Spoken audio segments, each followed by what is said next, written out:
Once we've chosen a coin to trade, the next step is actually placing a story inside EZTrade Pro. This is where we take everything we've talked about so far and we turn it into a structured trade. So in this video, I'm going to be walking you through exactly how we set up a story.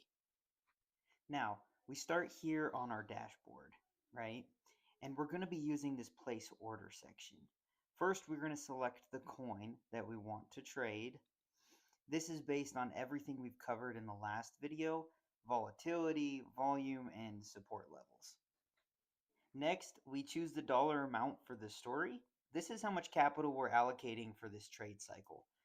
We covered just how to determine this in the portfolio allocation video, but typically we're keeping this small relative to the total portfolio that we have available.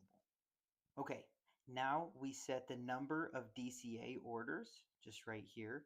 This determines how many buy levels we'll have in a story.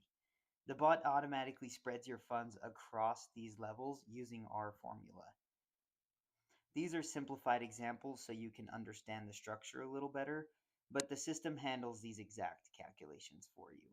But basically, as the price drops, we're acquiring more and more coins, lowering our average entry and our profit target.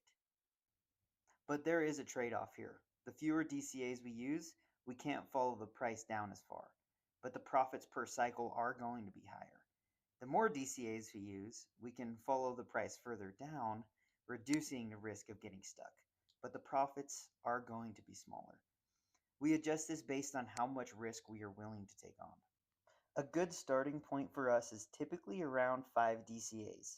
That's going to give us a solid balance between risk and flexibility.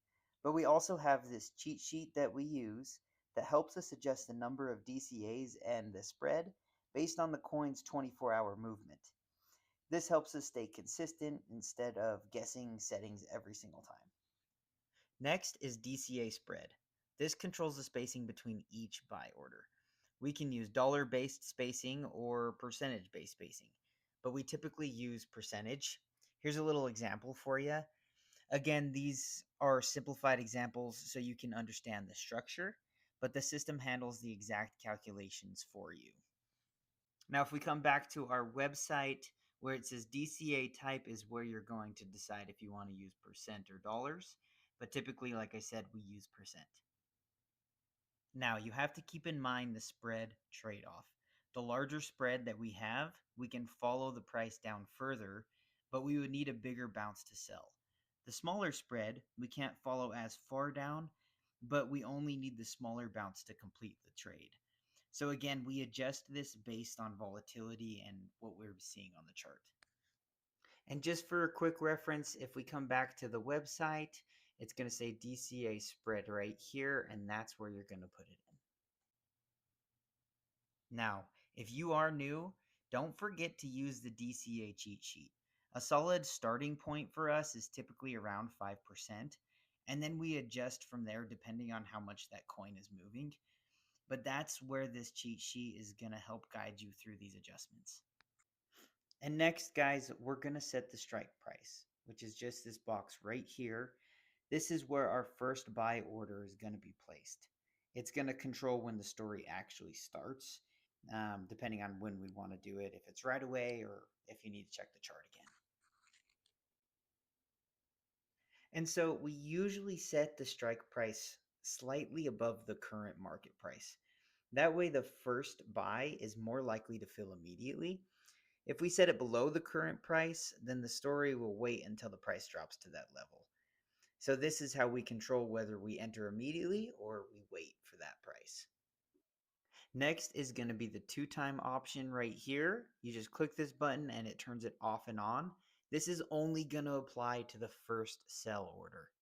So here's a little example for you guys. If our spread is at 5%, normally the first sell would be 5% that first buy order.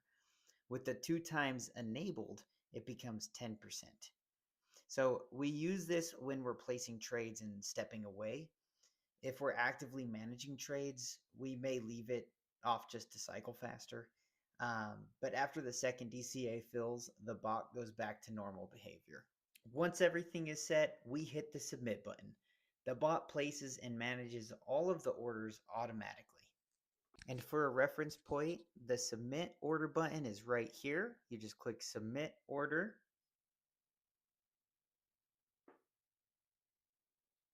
And after placing that order, sometimes we have to refresh it on the current order section, just like that. And now we can see our active story. This is how we place a story. Select a coin, set amount, choose your DCAs, set the spread, set the strike price. If you want to, use the 2x button, and then you click submit. As easy as that. And this is where the strategy becomes execution, guys. Everything is structured ahead of time, so the bot can manage the trade as the market moves. Set the structure and let the system work. In the next video, we'll show you how to add an extra DCA and manage trades as the market moves as well.